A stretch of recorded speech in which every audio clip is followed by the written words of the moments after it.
All right, I think we're live. So waiting for some people to join here. While we're waiting to get set up, let me just kind of run through the things I run through every time, let you guys know. This is a weekly live broadcast. I do it pretty much every Thursday night, 7 o'clock Central Time. I don't have a topic planned out. I wait for everybody to join. We go through the chats, and I just kind of respond to the chats as people are, whatever you guys ask. I do my best to answer those questions. So ask anything you want. Keep it family friendly. I'm only going to give you one warning. This is a family friendly show, and you will get booted out if you are, cussing up a storm or, any of those kinds of things. So keep it family friendly. And other than that, as soon as the people get in here, we will get going. Hopefully everybody's had a great week. It's been, as always, it seems like a busy week, but that's not a bad thing. Busy's not necessarily a bad thing. We're a little slow, it looks like, getting people in here, so I'm going to have to just kind of, sit here and talk. Somebody's already thumbed up, though. Is somebody in here? Nobody's talking if they are here. Must have caught everybody off guard tonight. So anyway, what's going on in the world today? Not in the world, but in my little world here. Had a rabbit get out yesterday. Had a rabbit get out of the cage yesterday. Some J-clips failed on one of the cages I hadn't repaired and had rabbits in. Let the dog out, and there was a rabbit sitting in the yard, and he chased it around. Luckily, got the rabbit. He didn't hurt the rabbit. He just wants to play. Got it back in the cage, got the cage repaired. But they are ready to wean, move off the mom, and then probably be processing here in another couple of weeks, maybe a month. So, all right, we got some people in here. Who we got in here? William Safford, hello to you. Giant and German Angoras, hello. Cruel Intentions, hey bro, how you been? I've been good. Hopefully you have been too. And Isabella is here. Hello to you. And yep, I noticed that Giant and German Angoras. That's a hard name to say. So I noticed you're back. Glad to have you back. Thanks for joining the live broadcast with us. All right, we've got a couple other people joining right now. We'll give them time. Good evening to you, Brian. And Isabella, you don't have to apologize for not making a live stream. It's okay. You're not hurting my feelings. It's fine. But I'm glad you can make it this week. William says, got a nice surprise in my last hatch. I do not have tuxedos, but 1/8 of my last hatch are tuxedo babies. Interesting.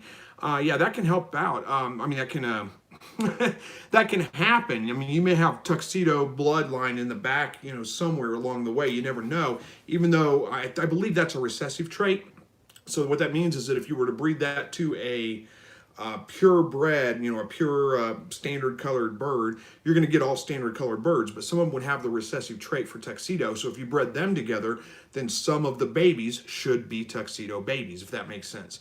I think that's how that works anyway. I'm not an expert on genetics necessarily. I need to do some more studying up on that, but I believe that it is a recessive trait. So anyway, congratulations. If you're wanting the tuxedos, good, you got some. The only thing I don't like about tuxedos, and I like them, I think they're pretty birds, I think they're cool, is you can't just feather sex them, you have to vent sex them, but that's not such a big deal.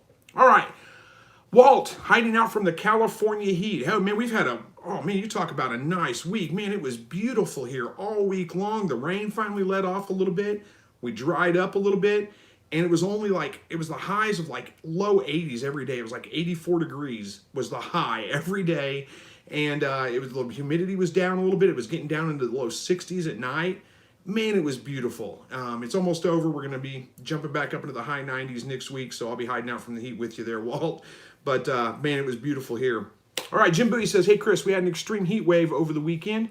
To help our birds, we filled the poultry waters with ice and water and also provided watermelons for the bobwhite and chickens. Hey, there's nothing wrong with doing that. I don't typically put ice in the watering, simply because it just melts so fast, and I don't think it really does much to keep the tubes. They're not drinking huge amounts at one time. They're drinking a couple of drops here and there, and I don't think it really does anything to help with that. It might. I'm not saying don't do it. I just don't really do it myself, and the birds seem to do just fine. As long as they have access to water, it doesn't have to be cold water. But hey, that's a great idea. Put some watermelon in there, especially if you froze the watermelon first. That would help keep them cool for sure. All right. What does that mean, Dave? Feather that like button. Oh, feather the like button. Okay. I get it now. Took me a minute. Thank you. I appreciate that. Sorry, Dave. I'm a little slow tonight, apparently. Sharon says, oh, no, glad your rabbit is okay. Yeah, they're doing fine. Well, it was just one of the grow outs, so it wouldn't have been a huge loss. But yeah, my dog doesn't want to kill it. He just wants to play. He just wants to chase it. So as soon as it stopped running from him, he was, he chased it around for a little bit. It got behind something, stopped running, and as soon as it stopped running, he pretty much was done. I mean, he was still standing there waiting for it to go, but I could get to it and I could get it away from him. It wasn't that big a deal. Luckily, it was only one. It wasn't multiple rabbits. All right, where are we at here?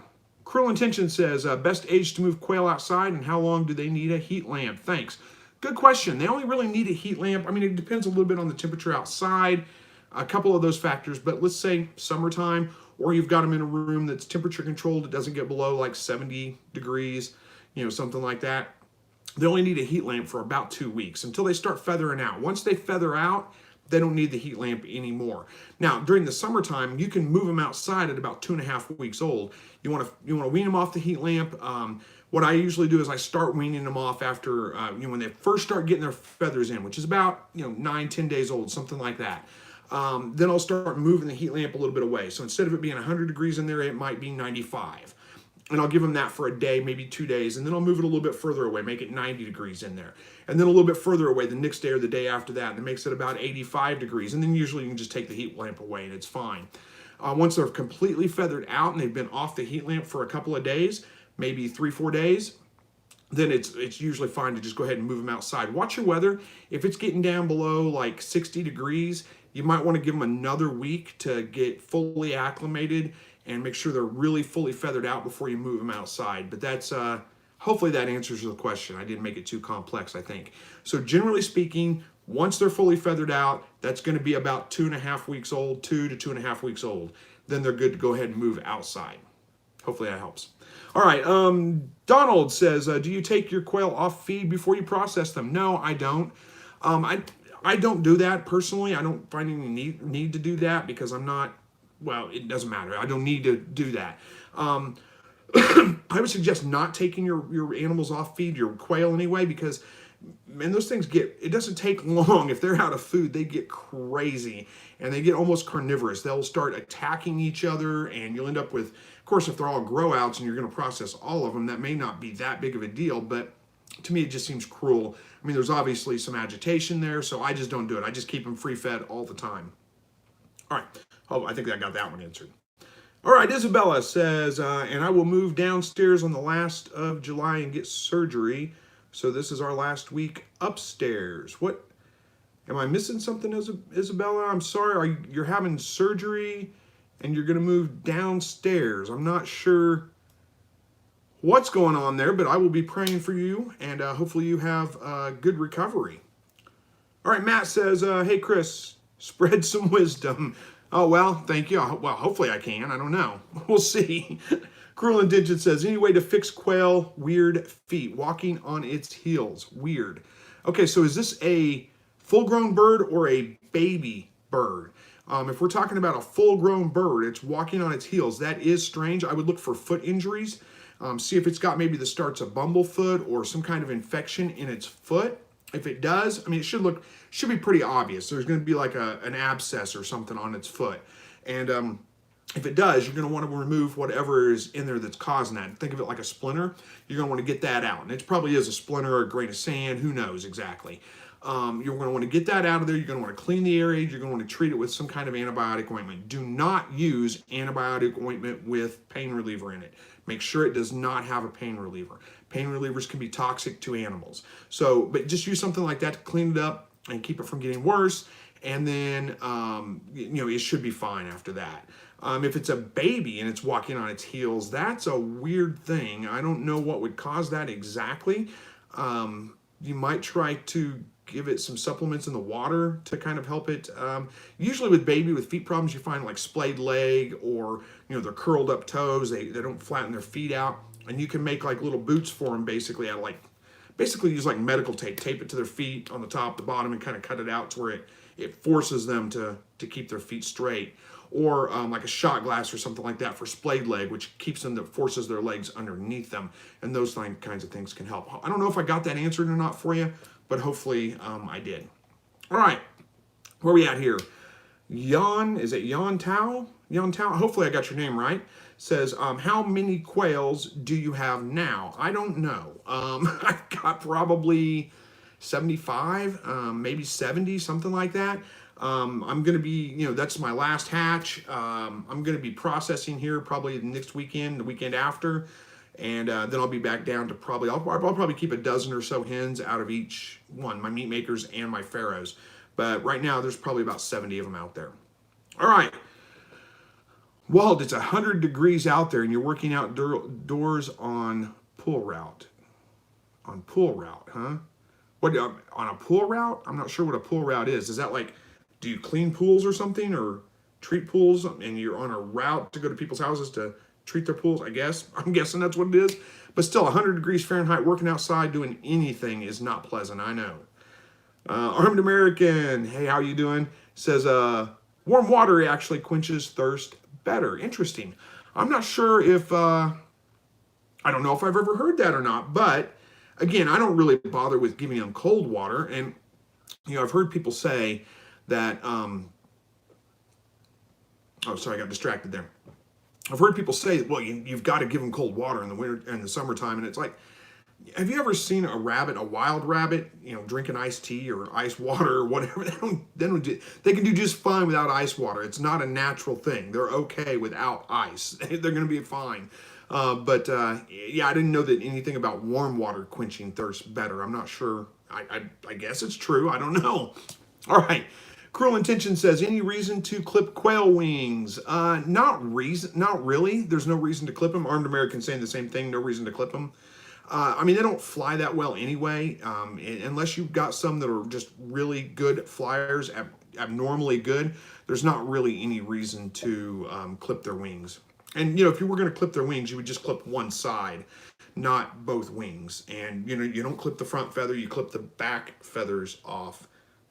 Pretend this is a wing. It's got, feathers that all come out here. You clip the back ones, not the front one. You leave it. What that does is it throws them off balance with most birds, so they can't actually fly. If you clip both wings, a lot of birds can actually learn to fly with both wings clipped. So you just clip the one. But yeah, there's no reason to do it with quail usually. All right. Robert says, Robert Hermson, I think it is, says, my incubator keeps going up and down. What is wrong and what can I do? Well, it depends. When you say it keeps going up and down, are you saying it's fluctuating in temperature? It's, maybe going from like 99 to 101 and back to 99. That's not that big of a deal. I wouldn't worry about it too much. It's pretty standard for an incubator to fluctuate a little bit. It's going to regulate the temperature the best it can. But, depending on multiple factors, the room temperature, especially if you've got it in a room that fluctuates a lot in temperature, it's going to be harder for it to keep up with. If you've got it in like a sunny window where the sun comes across that window during the day and heats that incubator up, it's going to make it harder for it to keep up with regulating the temperature. But if it's just going like 99 to 101 and back down to 99 to 101, that kind of range right there, it's nothing to worry about. If it's fluctuating a lot more than that, like it's going down to 90 and it's getting back up to 105 or 110, then it sounds like you need a new thermostat, assuming that you've got it in a fairly stable area. Again, you don't have it in like sitting on an air conditioning vent or something. You probably need a new thermostat, and you might try to contact the incubator manufacturer, whoever that is, and see what they can do to provide you with a new one. Sometimes, like Miller Manufacturing that makes little giant incubators, I had a problem with my thermostat. They sent me a new one for free. Didn't cost me anything. And they didn't ask me like when I bought it, if it was in warranty, nothing. They just said, oh yeah, we'll send you a new one. And they sent me a new thermostat. So that would be my suggestion with that, Robert. Hopefully I got that question answered for you. All right. Kinfolk Farm of Georgia says, what's up, Chris? Wish me luck. Loaded up the incubator with 73 this weekend. Well, good luck. I hope they all hatch. Carrie says, hey, first time in the live broadcast. Quick question. First-time rabbits, should I give them a piece of wood to chew on for their teeth? Yeah. And giant and German Angora, we're just going to call you Angoras. How about that? Angora says, yes, you should. And well, it kind of depends. Giving them something to chew on is good. They do like to chew. They chew on a regular basis. But it doesn't do a whole lot to actually keep their teeth in check. That's kind of more of a genetic thing. So I do think it's a good idea to provide them with a piece of wood. Make sure it's not treated wood. Make sure it's a wood that's safe for rabbits. Most woods are going to be fine for them. And they will enjoy that. They need something to exercise on. It breaks the boredom up. It gives them something to do. It's not an absolute necessity, but I think it's a really good idea. And by the way, thanks for joining the live broadcast. All right, J-Man Random says, hey, Chris, when should I start feeding my quail vegetables and how often?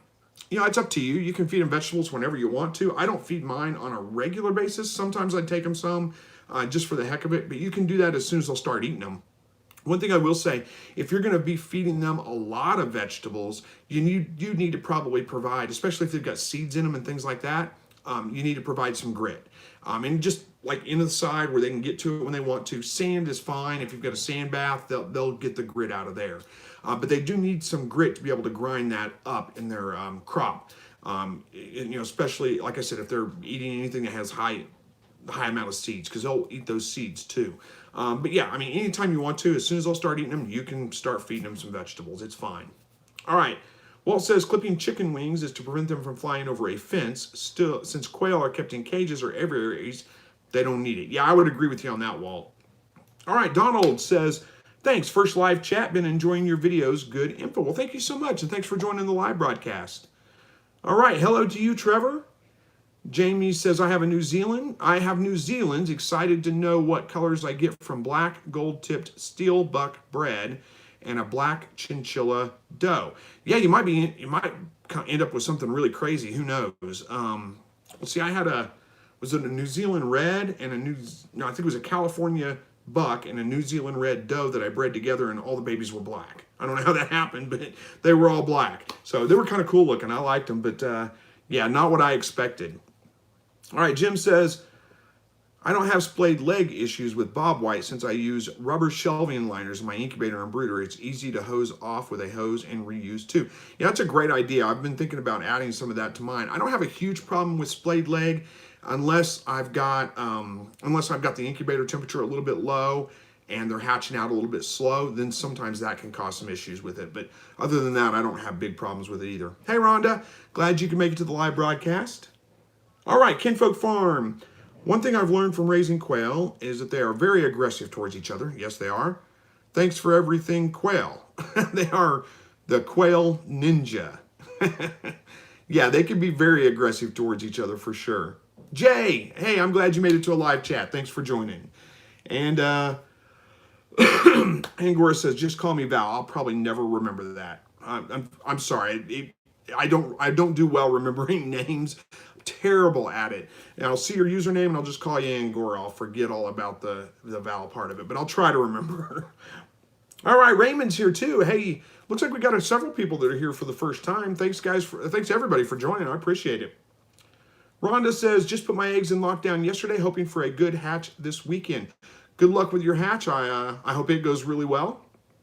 All right, good evening, Mark Meyer from the road. Hey, Mark, thanks for joining the live broadcast from the road. Hopefully you don't mean you're literally driving down the road right now, typing chats to us and stuff, but thanks for joining either way. Jay says, I had a baby quail with straggle leg, and the shot glass treatment worked great. Sprouted leg, yeah, splayed leg, splattled leg, whatever you want to call it. I know what you meant. Yeah, the shot glass trick is a great one. And I've used little pieces of PVC, I think maybe 3/4 inch or maybe ½ inch. I don't remember exactly what size I used. In fact, I may have a piece. No, I don't have any around here anymore. Piece of PVC pipe just cut off about that tall. Just it works like a shot glass. It's the same concept. But yeah, that works pretty well. All right, Armed American says warm water opens pores, which allows it to penetrate into your system quicker and better. Cold water closes pores, so it does the opposite. Interesting. Makes sense, I guess, but yeah, never thought of it. All right, where are we at here? Come see Ben. It says, finally made a live chat again. New Zealand fan here. New quail at 6.5 weeks are improving on size, slowly catching up to American quail sizes. I had to think about that for a minute. I didn't know if you were a fan of New Zealand rabbits or if you were from New Zealand. And I'm guessing since you said catching up to American size quail, that you are in New Zealand. I remember talking about that with you, I think, in one of the I think it was in one of the comments on the channel talking about how your quail probably didn't match up to the American quail. You know, these are jumbo quail. I mean, the standard size birds only get, you know, to maybe 8 ounces. So 6.5 weeks old. They're getting pretty close to being full grown, but not there yet. Hopefully you guys get some jumbo birds around there eventually. And who knows? I mean, they all just came about just by somebody isolating the gene, you know, breeding their biggest birds. And over time they found the, isolated the gene and got the bigger birds. So, you know, keep at it. Maybe you'll end up with some giant birds that you'll be able to market them to everybody around you because you'll be the only one with them. All right, Linda, no, that's Lyndon. Sorry, Lyndon says, if my still air incubator jumped to 102.2 a few times in the first days of incubation, will that lower my hatch rate? Probably not. If it just was a couple of times, it was in your first couple of days, and it just jumped to that and then went back down, it's probably not going to be that big of a concern. I think it'd probably be just fine. All right. Leap says, hiya, UKE. I think you're from the UK. You're saying UK here, I think. Says, great vids, mate. Well, thank you so much. I appreciate that. I'm glad you enjoy them. All right, Dave says, my thermometer was reading 85. It had slid on the cardboard it was stapled to. Really high tech here. Yeah, yeah, that can happen. That's happened to me before too, those things. All right, William Safford says, if you're drinking the water, pore size is irrelevant. So looks like somebody disagrees with you. Who was that? That was Armed American, right? About water opening up the pores. I don't know the answer to that one, so I'm not getting in the middle of it. Dave said, slid back up to 95.5 and now everything is perfect. Well, good. I'm glad it's working out. William, you're more likely to drink more water if it's cold. That's why drinks are served cold. So you take in more. Okay, maybe. Rhonda says, my rabbits love having a piece of 2x4. Chris gave me the idea months ago. They had a blast with it. Yeah, I use a piece of 2x4. Make sure it's not treated. I use untreated wood, but usually it's untreated pine. And I just use a chunk of 2x4. And they'll chew it up. I mean, they'll chew it down to almost nothing. It may take them a little while for a 2x4, but they'll do it. All right, Jay says, my young quail were already interested in greens in their second week. As Chris said, important to provide grit. Yep, absolutely. Walt says, with incubators costing $150, not replacing a $15 thermostat is just bad business sense and gives the company a bad reputation. Yep, I think you're absolutely right with that. I was pretty impressed with them, though. Like I said, they didn't ask about it being under warranty, nothing. They just, yep, we'll send you a new one. And I had it it was like 3 or 4 days. That's pretty good service, really. All right, Country Boy says, hey, what's up? Well, doing a live broadcast. What's up with you? How are we doing on time here? Oh, yeah, we got plenty of time. We got like 35 minutes left. All right, Rhonda says, I have an all-white New Zealand and a black Flemish giant. I've gotten orange, red babies, and gray. No clue where these colors come from, but it's always exciting to see what we get. That is one of the fun things about breeding different types of rabbits together is you do end up with some interesting colors. Reap What You Sow says hello to everyone. So I'm sure everybody's going to say hello back to you, but I will too. Jay says, I only had one with spreaded legs, and I did have non-slip shelf liners. Sometimes it just happens. Probably in my case due to low incubation temperatures. Yeah, it can happen. Low incubation temperature can do that because it causes them to develop slow. They don't develop at the right rate, don't develop their leg muscles, so it can cause that issue. It can be a genetic issue, and it can be just that they can't get traction on the floor. So multiple things can cause it. All right, Carrie Wright says, my New Zealanders are 16 weeks old, barely 6 pounds. Isn't that pretty small? Yeah, that's pretty small. 16 weeks old, barely 6 pounds. I mean, that's processing weight. That's butcher weight. You know, I tried to get them to 5 pounds, and they were probably there by 12 weeks, so that's not terrible. But it is a little bit slow for purebred New Zealands. You can find purebred New Zealands that will produce rabbits that grow at a much faster rate than that. All right. Walt says, for wood to chew on, any idea of best kind of wood? Is pine okay or Douglas fir? Yeah, we probably already answered that actually. But yeah, pine's fine. As far as I know, Douglas fir is okay. Yeah, I think Douglas fir is okay. You can probably do a Google search and verify that. I'm not 100% sure, but I'm 90% sure that it's fine. Willow's good for them. Although willow can act kind of like as a natural dewormer, but I also believe that it can, you don't want to give that to your nursing does because it can cause them to dry up. Same thing with mint. You don't want to give mint to your nursing doe. I think dandelion falls into that same category. So you may want to avoid those if you've got a doe that's nursing kits, but other than that, they're fine. All right. Jim Bowie says, what type of thermometers do you use in your incubator to verify the temperature? I have a couple of meat thermometers. I don't even know what brand they are. They're fairly cheap, non-digital. They can be calibrated. They've got a little nut on the back that you can turn to calibrate it. The most important thing is just make sure that they go down below, a lot of meat thermometers don't read below like 200 degrees. Because they figure you don't need, well, I guess it wouldn't be 200, but they don't read below 100 degrees. You want them to be able to read down to 0. That makes it where you can calibrate it, and that makes it where you're going to get more accurate readings. Hopefully that makes sense. All right, Walt says a Facebook group of a guy from New Zealand was asking how New Zealand rabbits got their name. I don't know how New Zealand rabbits got their name.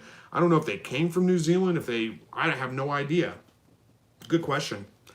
All right, Rhonda says, if the humidity keeps going all over the place, will that lower my hatch rate? Not necessarily. It's pretty normal for humidity to jump around a little bit. It may affect it if it goes too high. That would be like 85% or above. That can affect your hatch rate, or if it goes too incredibly low. But I don't think that will happen generally. So I wouldn't worry about that too much. Humidity is not as important as some people make it out to be. It is important, but not as important. Temperature is really the most important thing. The humidity needs to be a little bit higher, 60, 70% when you go into lockdown, but before that, it doesn't make as much of an impact. All right. Grab a drink here. All right, Lyndon says, thanks for the response, Chris. I've got 11 days left until day 18. Well, hey, good luck with your hatch. I hope it goes really well. Rhonda says, I'm thinking no more hatching until fall because of the humidity problems I'm having right now. Yeah, that can be difficult. Summertime has its ups and downs, and one of the downs is definitely humidity, at least here. I mean, depending on where you live, it may not be a problem. All right, Danielle, Danielle says, hi, I now have 13 baby quail, and my 6-week-old laid her first egg. Very nice. Says, for chickens, would it work to put them in lockdown on 17 instead of 18? Chickens. I believe chickens are, don't they go further than 18 days? Aren't they 22 days or something like that? I can't remember. I'd have to look up what the chicken lockdown day is. Now, if you're talking about quail, then yeah, it's fine to put them on, day 15, day 16. So I'm assuming maybe chickens are supposed to be day 18. You could probably get away with day 17. I wouldn't worry about that. I would do that. I just don't remember the specifics on chicken lockdown. All right. Cruel Intention says, can you lock down 120 quail eggs all at once, or is less better? And if they don't hatch by day 19, they won't? Or, well, you can lock them all down at once. I mean, there's no problem with that. There's no reason that less is better necessarily. In fact, sometimes the act of one bird hatching is what kind of prompts the rest of them to start hatching. Don't count them out at day 19. Give them till like day 22, day 23. It's quite frequently what will happen is, day 18, day 17 sometimes, then a whole bunch of them will hatch. And then like over the course of the next 4 or 5 days, you'll get several more little batches of them hatching. And that's not uncommon at all. So don't count them out right away at day 19. Give them to like day 25 just to be sure. And don't leave all your birds in there until that time. Take them out every 48 hours at least. And, once they're all dried up, take all the dry ones out. 48 hours is usually what I give them. Sometimes after that first hatch, I wait 48 hours and at least sometimes 72, but usually between 48 and 72 hours, somewhere right around in there. And then I take all the birds that have hatched at that point that are dry out, put them in the brooder box. I'll add water to the bottom of the tray if it needs it. Usually it does. And then usually at that point, I'll start removing birds after about 24 hours after they hatch, because usually I need to add more water to the incubator at that point. There's not as many birds hatching, so it's harder to keep the humidity levels up. All right. Doc says, hey, Chris, just picked up a California meat pen. Thanks for all your videos. They have been really helpful getting started. Well, awesome. I'm so glad to hear that. And thank you for watching them. And congratulations on your new rabbits. All right, Jess says, hey, Chris, hello to you. Albert says, is Dumar 24% crumble okay for baby quails? That's the highest protein I can find locally. I can get 28%, but it's medicated. Yeah, I'd go with the 24% over medicated. There's nothing necessarily wrong with medicated. I just don't personally like the idea of giving them medicated feed. But yeah, 24% should work fine for your babies. It's a little bit low. I like a little higher percentage, but it's going to be fine. I wouldn't worry about it too much. All right, Cruel Intention says, what's your hen to rooster ratio? Having a hard time talking. 4-to-1, okay. How about 12 hens with 2 roosters? Thanks again. Have a good night, bro. Well, and then William Stafford is answering you, Albert, saying 24% works fine. And Cruel Intention says that's what they use as well. So yeah, 24% is going to work fine. All right, back to the question. My hen to rooster ratio. I like to have 1 rooster for every 4 to 5 hens. You could go with 2 roosters with 12 hens. With 12 hens, I'd probably go with 3, just in case something happened to one of them. The hens decided they didn't like him and decided to kill him for some reason, because they'll do that from time to time. Then you still got 2 roosters and you're fine. I mean, 6 is probably fine. You're going to get decent fertility out of that. But if you go down much lower than that, like 1 to 7, 1 to 8, you know, your fertility is going to start to suffer a little bit. Some of the eggs will be fertile, some of them won't. So I always try to keep 1 extra one in there, and that's probably what I'll end up doing. I'll probably keep 12 hens roughly and 3 roosters out of each my meat makers and my farrows. All right, hopefully that answers that. Where are we at here? Jess says, Albert, 24% is what I use, so lots of people doing that. And William Safford says, I had to change vendors to get 30% game bird feed. And Albert wants to know who the vendor is. Yeah, I had to change too, but you know, I'm kind of lucky. I've got a local, well, they're not necessarily, their feed mill's not local, but they're a local feed store and they mill their own feed. So I can get 30% game bird starter from them, and I can get it cheaper than I can get, you know, 25% or 26% from any of the big box stores or other feed stores. So it works out well for me, but it's not a brand that's available to everybody. It's only like in Southwest Missouri. All right. Jesse says, 2 more weeks and my quail should start laying, I hope. Well, hey, some good news about the birds outside. Well, good news for me. You guys probably don't care, but you know, if you watch my other videos on when I was going to weigh them, I had 1 egg out of each one of those, and I'd been getting 1 egg a day from the farrows. That was the first egg I got from the meat makers. Well, I went out this morning, there were 5 farrow eggs, 4 meat maker eggs, so they're starting to lay pretty regularly. All right, Walt says, any water is better than no water, but cool water cools down your body core temperature and prevents heat stroke. I learned that when I was in the Army and wearing 65 pounds of gear in the desert. Well, Walt, first of all, thank you for your service. And yeah, cool water is the way to go. Somebody said, I don't remember who it was it William, I think, said that drinking cold water makes you drink more. That's why drinks are served cold. Well, I think drinks are served cold because I like them that way. That's just my personal opinion, and I think most people do too. Is like a cold drink better than a hot drink, at least in the summertime. And unless you're talking like coffee or hot chocolate or tea or something like that. All right, Jay says 21 days for chickens, lockdown day 18. Thank you, Jay, for that. I appreciate that. I knew I was 21 days in there somewhere. I couldn't remember what it was. So yes, to answer the question earlier, day 17 should be fine to go into lockdown. The only thing you're going to worry about there is if your water all dries up before day 18, or before day 21, I should say. That would be the benefit of waiting until day 18, is you have a little bit more time to add more water, less time where you have to keep it closed. My problem with lockdown early a lot of the times is that, lockdown early, everything's going great, and then like hatch day, the water's all dried up in the bottom, and I really need to put more water in there, but I can't open the incubator to do it. So that's the problem I usually run into. All right, Walt says the best strategy is to overdrink in the morning so you have extra water to sweat out before problems develop. I knew some people that overdrink in the morning, but I don't think it's the same thing you're talking about, and it was not good for them at all, trust me. But yeah, that's a good strategy actually, is drink more water in the morning. You have extra water to sweat out, and watch for dehydration, you guys. Everybody knows the signs of dehydration. You're thirsty. What they used to say in Boy Scout camp is, watch your urine. Clear and copious is what you want. You want to be going to the bathroom a lot, and you want it to be clear. If it's dark yellow, then you're dehydrated. You need to drink some fluids. All right. Rhonda, your messages aren't posting, trying to tell everybody about a sale on incubators. Well, where's the sale on incubators? Guess you can't tell us because your messages aren't posting. Somebody's having a sale on incubators, apparently. We're not going to know who it is, but I'm kidding. Giant Angoras, there we go. Val, I think you said. Hopefully I got that right. Do you have a pure Cali doe? No, I don't. I have a New Zealand doe. I have a pure California buck. All right, William says, correct, Lars. Warm water is less likely to cause you to get sick if you drink too much or too fast, but cold water is best. But drinking early and being dehydrated, or being hydrated, I should say, to start with is best. Which you just said too. Yeah, everybody's talking about, who would have thought we'd got into a big argument about if cold water or hot water is better for you. It's not an argument. I mean, everybody's being respectful and that's fine.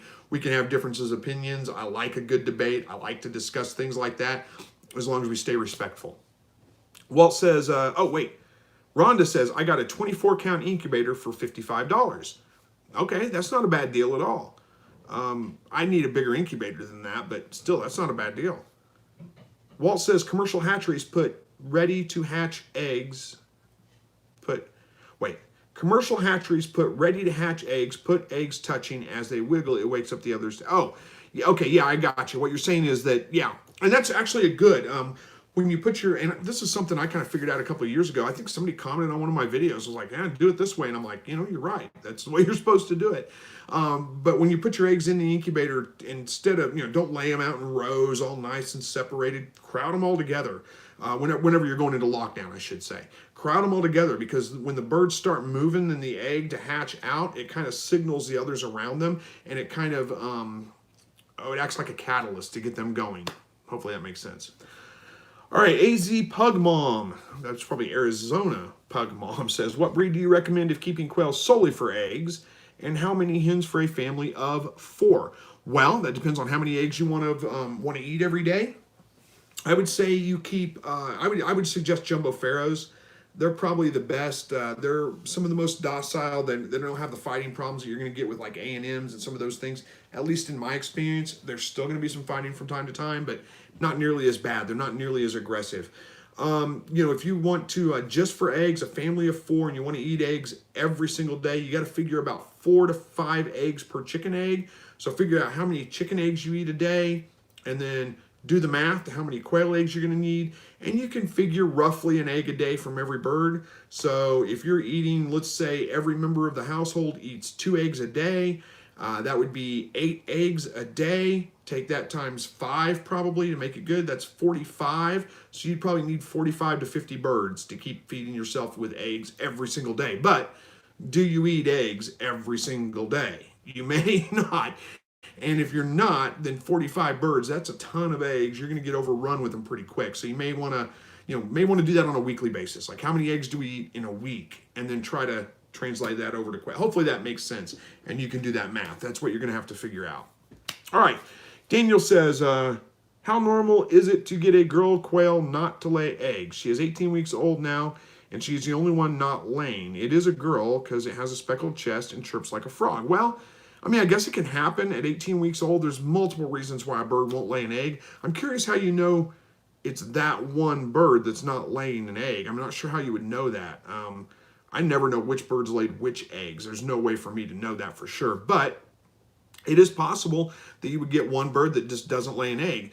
At 18 weeks old, what's more than likely happening is, especially if you've got them all together, is that they're all laying. It's just some of them may not lay every single day. And that may be what makes you think you've got one bird that's not laying. So that would be my guess on that. But yeah, it's possible. There could be any number of problems that would cause the bird to not lay. Some kind of stress factor, whether that be external stress, the other bird's picking on it. That could be internal stress, like some kind of illness, some kind of disease, some kind of genetic issue, or any of those kinds of things that cause it to not produce eggs for some reason. Those are probably the main things that would cause that. If it's the only bird, if it is really the only bird that's not laying. So, all right, Rhonda says, I got 28% game bird starter. That's a good percentage of protein. That's what I use. I use about 30% actually. Checking the time, we got about 20 minutes left.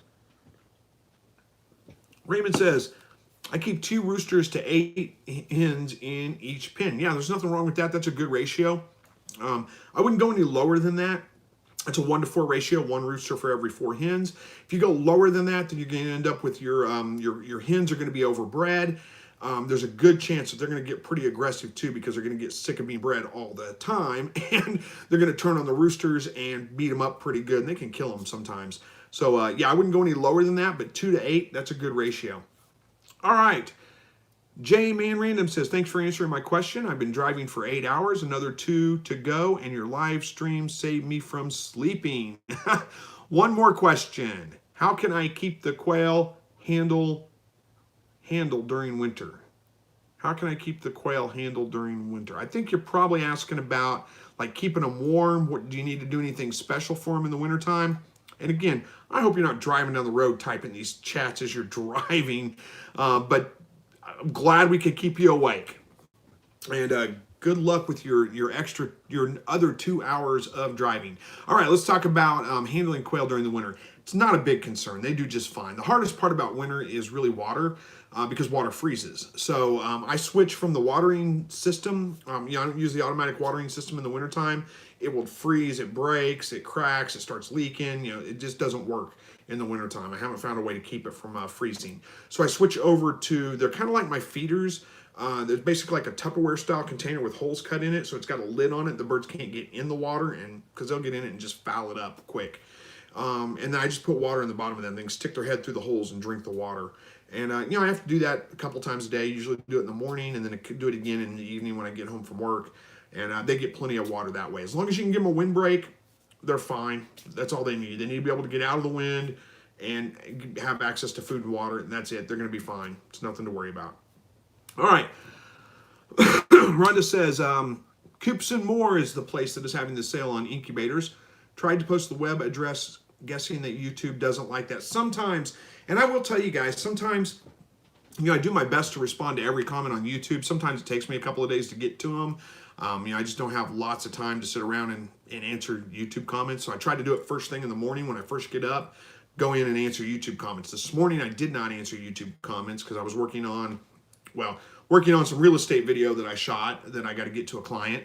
And so I was trying to get that done this morning. I didn't get comments answered. Sorry if you left a comment and I didn't answer it. Tomorrow morning, hopefully I'll get to them. Where was I going with that? I lost my train of thought. Oh, so sometimes though, your comments get marked as spam for whatever reason. I don't know why. Sometimes it's because you put a web link in there. Sometimes it's because for who knows why. Don't know. So sometimes I just never see them.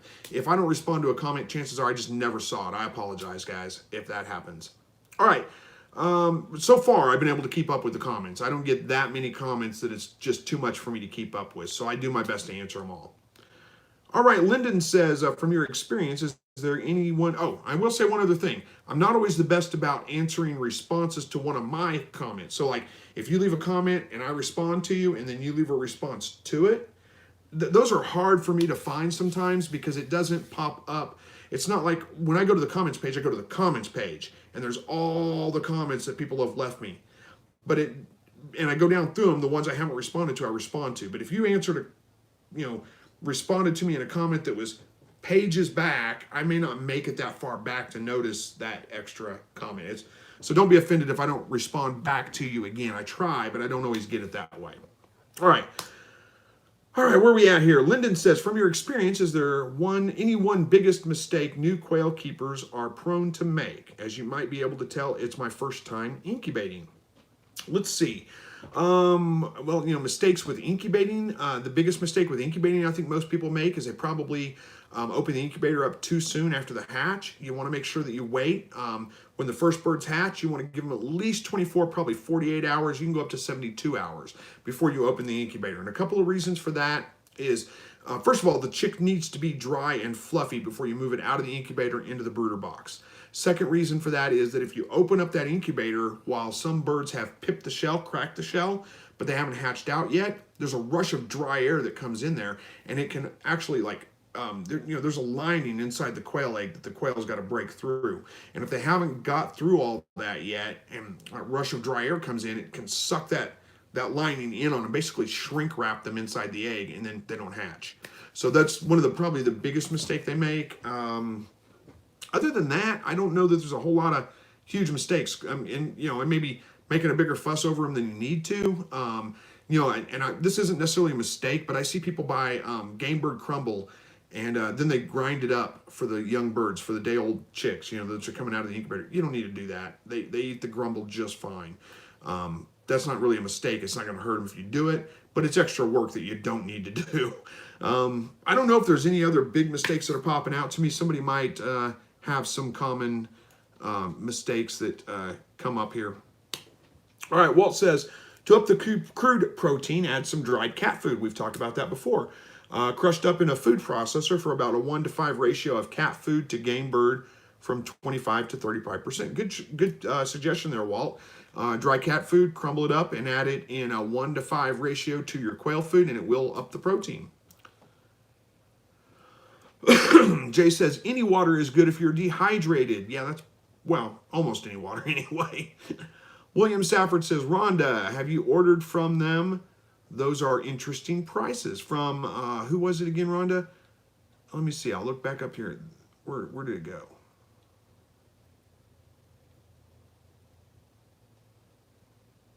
Coops and More. There we go. I don't know if I've ever ordered from them either, but I've heard of them before, so they're probably okay. Where are we at here? Lyndon, oh, wait, this is Dave, says, Lyndon Carver, the first mistake is they become new quail owners. Yeah, that's probably one of them. Yeah, first mistake of new quail owners is becoming a new quail owner. It's kind of like, the two best days in a boat owner's life is the day he bought his boat and the day he sold his boat. The same kind of thing, right?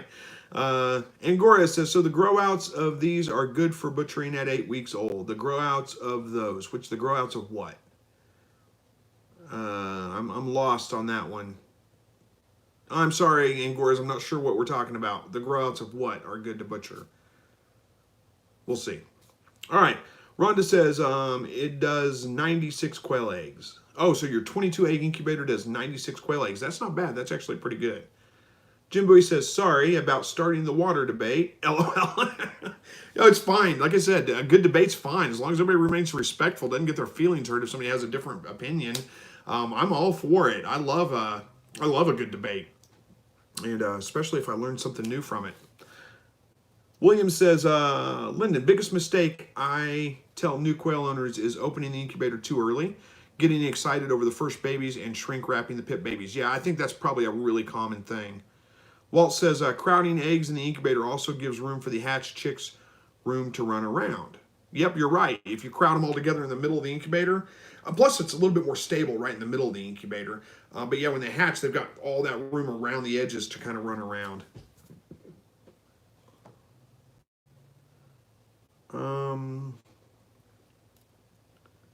Lyndon says, thank you to William. Says, I've heard that before, so I'm preparing not to jump the gun. It's tough. You hear those birds chirping, and you just want to see. You just want to know how many there are, and the windows are all fogged up, so you can't see through there, and, oh, it's hard. You're best off just cover the windows up with a piece of paper. Don't cover the vent holes. Leave them open, and walk away from it, and just stay away from it as far as you can. That way you don't have to look at it. You don't have to sit there and just, wait for the time to go by. All right, Walt says, Coops and More has discount code for Lumina Acres, really. Says, checking his videos for the exact wording. Thanks, Walt. That's a good suggestion. Okay, Giant Angora says, I have a possum problem with my chickens. They started killing my chickens. One chicken in one night, we started to lock them up at night. We trapped one of their kids because we still find dead hens in the yard. Man, I'm sorry to hear that. Yeah, but it's best to lock your chickens up anyway. If it wasn't that possum, it would be something else would get it. I don't know where you live exactly, but you might check with your conservation department. Ours around here will loan traps out for free if you have a problem animal like that, and you can trap it and take it out to conservation land and let it go. A possum would be fine to do that with. They're not really a huge nuisance most of the time. If you let them go out in the middle of nowhere, they're going to be fine. Some animals, it may be best to put them down as opposed to relocate them, but possums would be fine to relocate. All right, Jay says, Chris, what's the best way to send pics of our latest baby quail colors and varieties to you? If you're in the Facebook group, you can just post them in the Facebook group. Everybody's going to like to see them. And I got to apologize again for that because I'm way behind on checking Facebook groups and stuff. Thank goodness there's a lot of helpful people in there. And I would say, if you guys I try to do my best to get in there, at least browse through there, make sure there's not anything inappropriate getting posted, nobody's spamming or anything like that. If you notice somebody spamming something, send me a message, let me know, flag it, and I'll take care of it. We've only had one issue so far that I know of with somebody that was posting. It wasn't inappropriate stuff, but it was spam. It was obviously spam. And by spam, I mean it was like self-promoting their whatever they wanted to sell. It didn't have anything to do with, like, it wasn't just a member saying, hey, I've got an incubator for sale or anything like that. It was like they were really trying to sell some kind of crap that just didn't pertain to anybody, and it was obviously spam. Only one problem so far. Somebody reported it. That person is no longer part of the group. All right. Daniel Stansbury says, I vent checked her and she is not stretched out like the others. Also, her brothers are gay. Okay. They don't like the girls. I have had her separated for 1 week now to see. Danielle, what are we talking about again?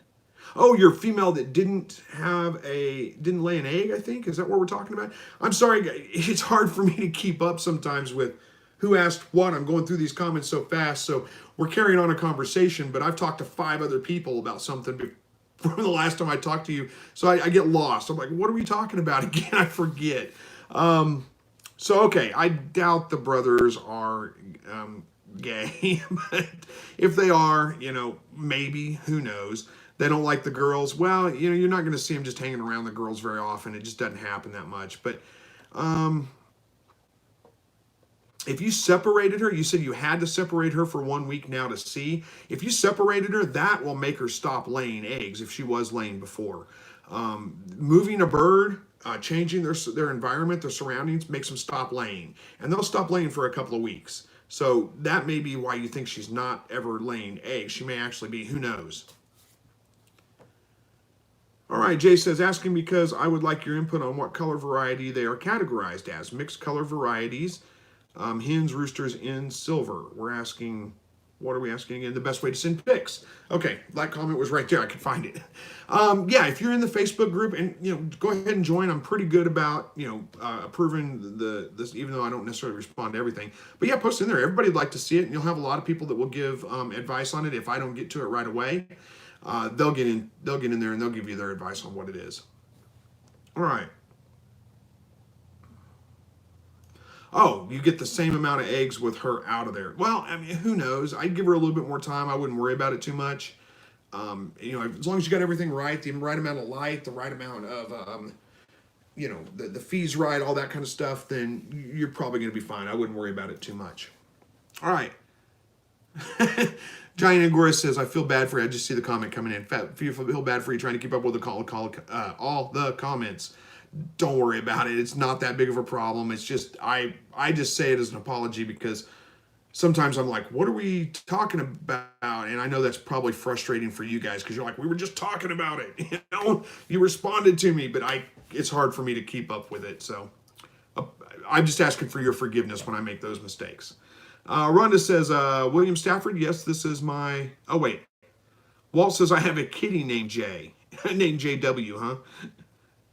Rhonda says, William Stafford, yes, this is my second incubator. I really like it. No issues until this summer. But that I blame on the heat and humidity, not the incubator itself. Good to know.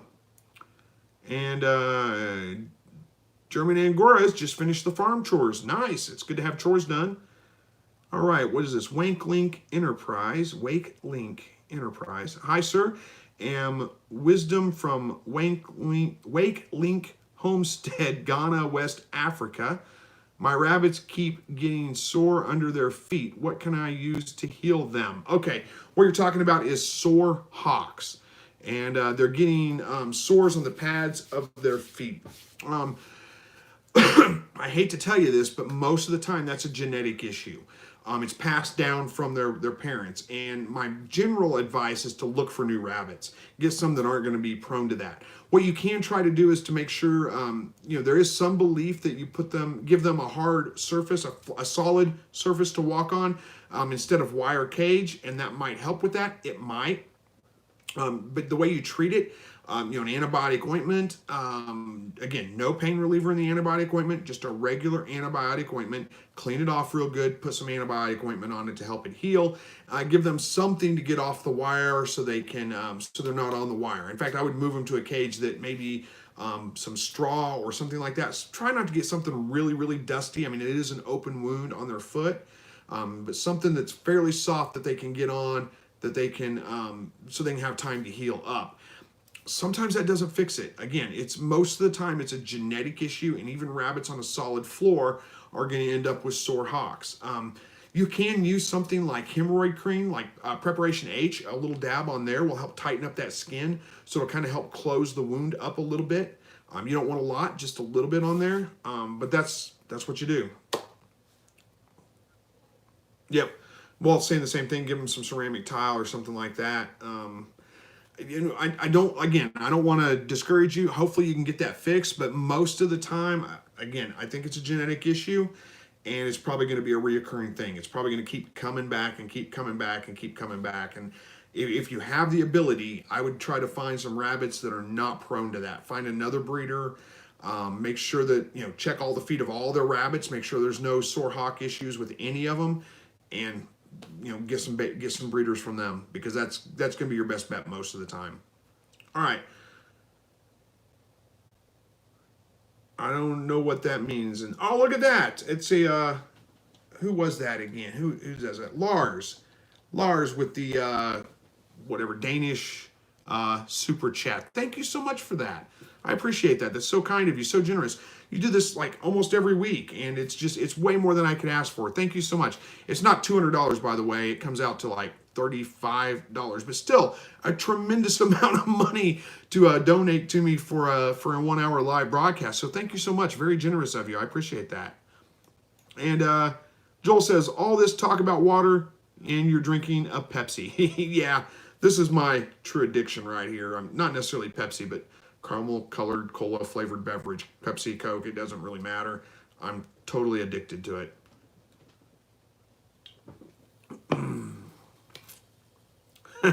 Lyndon says to Dave, I missed your comment, just heard him read it now. I guess I'm in for a wild ride. They're not that bad. I think Dave tends to be a little bit over dramatic on things. His comments are always entertaining to read. I don't know. Like I said, maybe a little over dramatic, but it's always fun to read them. They're not that bad. Don't stress. You're going to be fine. Giant Angora says Cali and New Zealand white. That's kind of. Oh, wait a minute. You're talking about where did your other comment go? About the rabbits being okay to process by 8 weeks old. Well, my current ones, they don't get to breeding or to butcher size by 8 weeks. They're closer to 12 weeks, but yeah, they make a pretty good breeding rabbit. Walt's having Diet Pepsi. I can't stand Diet Pepsi. It's horrible. It's my opinion, though. I don't like artificial sweeteners. Jay says, Walt, you are a wealth of useful knowledge. Walt is always very helpful, knows a ton of information. He's always willing to help out. So we are definitely blessed to have him around, as we are most of everybody in here, actually.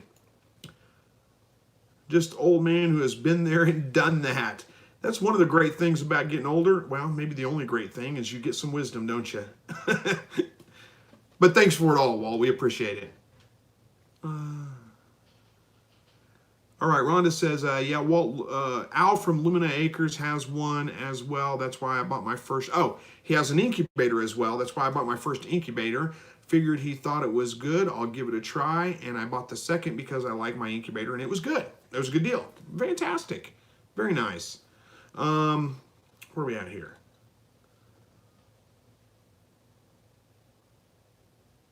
All right. Giant Angora says, I'm in Amboy, Washington, surrounded by forests. So, duh. Surrounded by forest. Oh, with the possum. Okay.